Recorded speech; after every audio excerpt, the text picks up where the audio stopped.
Welcome guys, जे के loan job channel में आपका बहुत बहुत स्वागत है। सब्सक्राइब कीजिए जे के लोन जॉब चैनल को और पाते रहिए बीएस नर्सिंग एंट्रेंस एग्जाम के मल्टीपल चॉइस क्वेश्चन और क्वेश्चन पेपर सिलेबस। ठीक है, सो हम आज डिस्कस करने वाले बॉटनी, जो आपके BS nursing pre exam entrance exam में अक्सर पूछ लिया जाता है। बॉटनी से बराबर क्वेश्चन आते हैं। आपके जितने जूलॉजी के क्वेश्चन आते हैं ना, उतने क्वेश्चन बॉटनी के भी आते हैं। ठीक है, बराबर आते हैं दोनों, तो दोनों को पढ़ना जरूरी है। और फिजिक्स केमिस्ट्री हम काफ़ी कर चुके हैं, तो हमने सोचा कि बॉटनी का किया जाए। तो बॉटनी के बाद फिर जूलॉजी आ जाएगी, जूलॉजी के बाद फिर हमको वापस फिजिक्स, फिर केमिस्ट्री। ये तो क्वेश्चन आपके बीएस नर्सिंग एंट्रेंस एग्जाम में पूछे जाते हैं। तो तैयारी का सबसे बेस्ट अच्छा चैनल है गाइज, जो आपको एमसीक्यूज प्रोवाइड करवाता है और बहुत अच्छी तैयारी होगी आपकी, देखना। तो चलिए शुरू करते हैं। पहला क्वेश्चन है, पौधा जो कुछ दिनों के लिए जीवित रहता है कहलाता है? A plant which live for a few day in called. एक वर्षीय, बहुवर्षीय, द्विवर्षीय या फिर अल्पकालिक। जिसको हिंदी में प्रॉब्लम है वो इंग्लिश का सहारा ले सकते हो, इंग्लिश दिया हुआ है साथ में।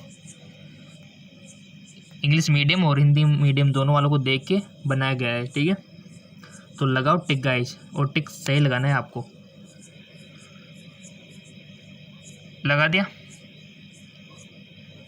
लगा दिया होगा। ठीक है, तो इसका राइट ऑप्शन हो जाएगा, चेक कर रहे हैं अब, अल्पकालिक। ठीक है, यानी कि ऑप्शन इसका 4 हो जाएगा। तो अल्पकालिक जिनके लिए जीवित रहता है क्या कहलाता है? अल्पकालिक बोलते हैं इनको। और जिनका सही गया था उन स्टूडेंट को बहुत बहुत धन्यवाद, उनका तो समझ लो सिलेक्शन हो जाएगा। और जिनका नहीं हुआ था सही ये वाला, तो उनको सज़ा दी जाती है कि आप कम से कम 3 से 4 बार वीडियो को देखो। ठीक है, अगला क्वेश्चन निकल के आता है बॉटनी का। डीएनए में नाइट्रोजनी सार होते हैं, बताइए। The nitrogen base in DNA. Option आपके सामने, ए यूजीसी, यूटीजीसी, एटीजीसी, एटीयूसी। बताइए जी, डीएनए में नाइट्रोजनी सार होते हैं। टिक लगाओ। देखो, टिक तो आपको ही लगाना है पहले, उसके बाद इसका आंसर हम बताएंगे।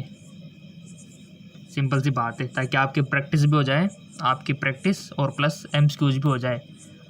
और बीएस नर्सिंग में तो इतना स्कोप है, इतना तो किसी फील्ड में नहीं मिलेगा। इतना स्कोप है बीएस नर्सिंग में। जिसने कर ली बीएस नर्सिंग वो तो बेरोजगार रह ही नहीं सकता। तो लगा दो इस बात पे टिक। लगा दिया, शाबाश, check now. Right option ATGC. ATGC इसका राइट ऑप्शन हो जाएगा, ऑप्शन 3। ठीक है, हाँ बिल्कुल, डीएनए में नाइट्रोजन सार होते हैं एटीजीसी। अगला क्वेश्चन है,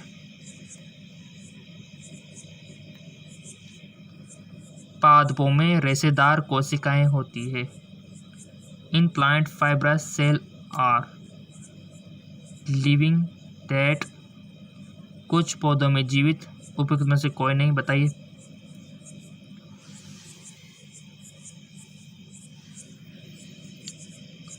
सो सिंपल, इसका राइट ऑप्शन क्या हो जाएगा? टिक लगा दिया होगा वैसे आपने कि पादपों में रेशेदार कोशिकाएं होती है। इसका राइट ऑप्शन है डेट, मृत। ठीक है, जिनका सही था बहुत बहुत धन्यवाद। अगला क्वेश्चन है आपका,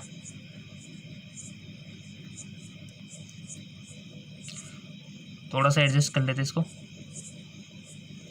कौन सा कोशिकांग कोशिका के बाहर जीवित रह सकता है? एंडोप्लाज्मिक रेटिकुलम, क्लोरोप्लास्ट, केंद्रक या फिर आपका golgi body. Which of the following cell organelles can survive out of the cell? Tick लगा दिया होगा आपने, इसका राइट आंसर हो जाएगा क्लोरोप्लास्ट। ठीक है, तो क्लोरोप्लास्ट जो है ये आपका थोड़ा सा, ये जो कोशिकाएं हैं कोशिका के बाहर जीवित रह सकता है। अगला क्वेश्चन है, देखो क्वेश्चन तो मिलते रहेंगे आपको, और हमारा दूसरा चैनल है ना, वहाँ पर भी आपको मिल रहे हैं फिजिक्स केमिस्ट्री बायोलॉजी के, जिसका नाम आपको पता है जीके MCQs चैनल, लिंक नीचे डिस्क्रिप्शन में दे दिया है। वैसे बेसिकली यहाँ पर भी हम रोजाना MCQs प्रोवाइड करवाते हैं, ठीक है ना। 5वां क्वेश्चन है आपका, वह क्रिया जिसमें अतिरिक्त ऊर्जा का क्षय प्रकाशीय तरंगों द्वारा होता है कहलाती है? प्रतिदीप्ति, फोटोफॉस्फोरिलेशन, फोटोलाइसिस, प्रकाशीय ऑक्सीकरण। बताओ जी।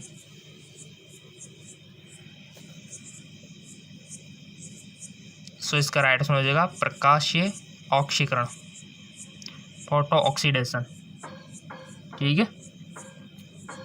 फोटो ऑक्सीकरण इसका राइट आंसर हो जाएगा। अगला क्वेश्चन है,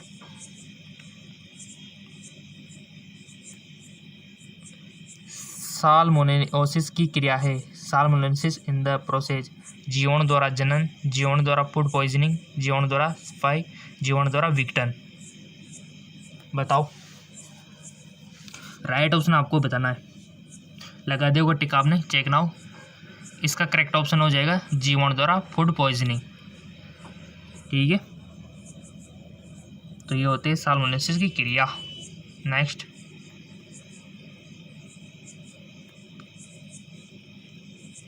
कैलिप्ट्रा ऐसी संरचनाएं होती है जिसका निर्माण होता है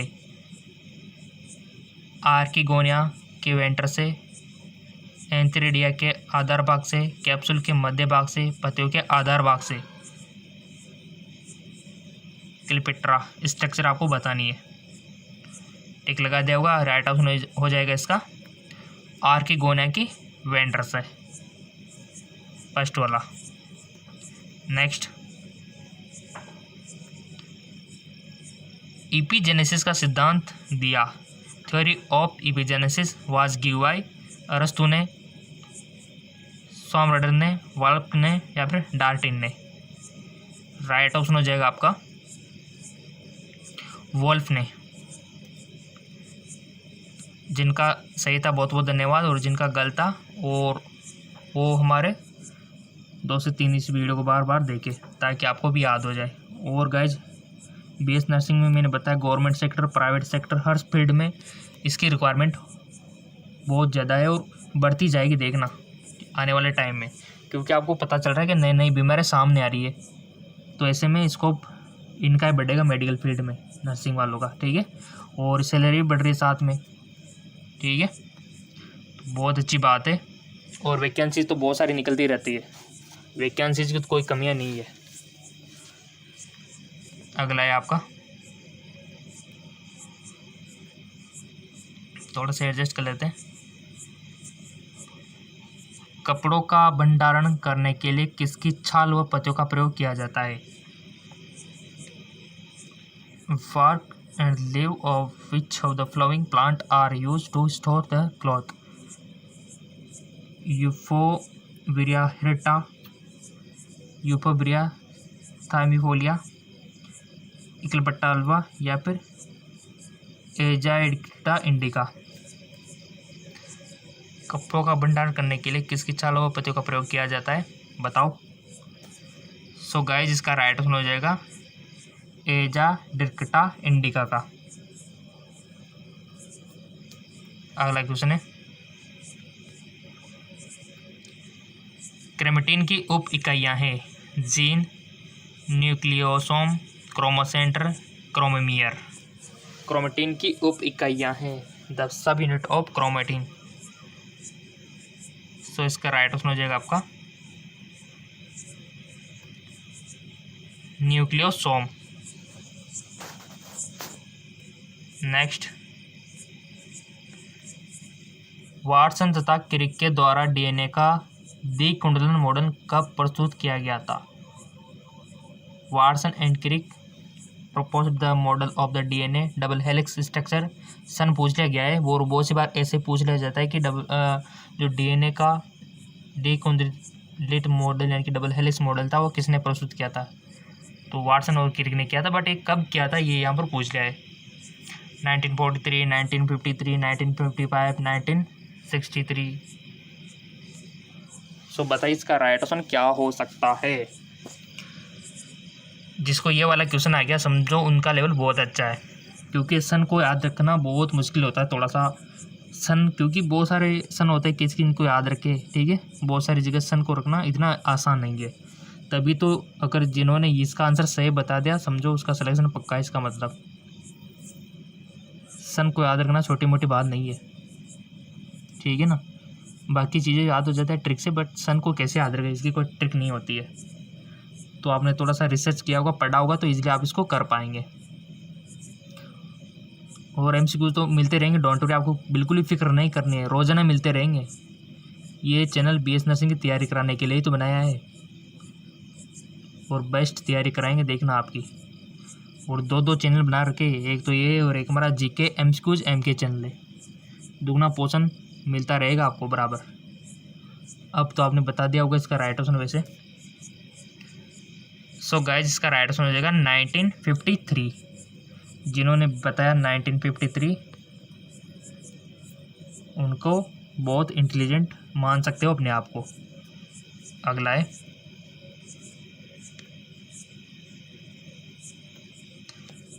निम्न में से किसमें ग्रेव्स चक्कर क्रिया माइटोकॉन्ड्रिया में नहीं होती है।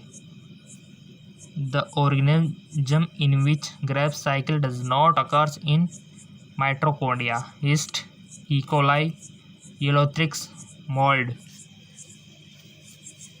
बताइए जी।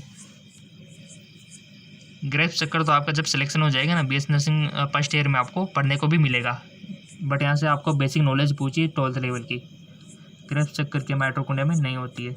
निम्न में से किसमें ग्रेव्स चक्कर क्रिया माइटोकॉन्ड्रिया में नहीं होती? ईस्ट में, ई कोलाई में, यूलोथ्रिक्स में, मोल्ड में। सो इसका राइट ऑप्शन हो जाएगा ई कोलाई। ई कोलाई जीवाणु आपने पढ़ा भी होगा इसके बारे में, तो 12th में जगह जगह नाम सुना होगा। तो इसमें ग्रेव्स चक्कर क्रिया माइटोकॉन्ड्रिया में नहीं होती है, ई कोलाई में। अगला क्वेश्चन है,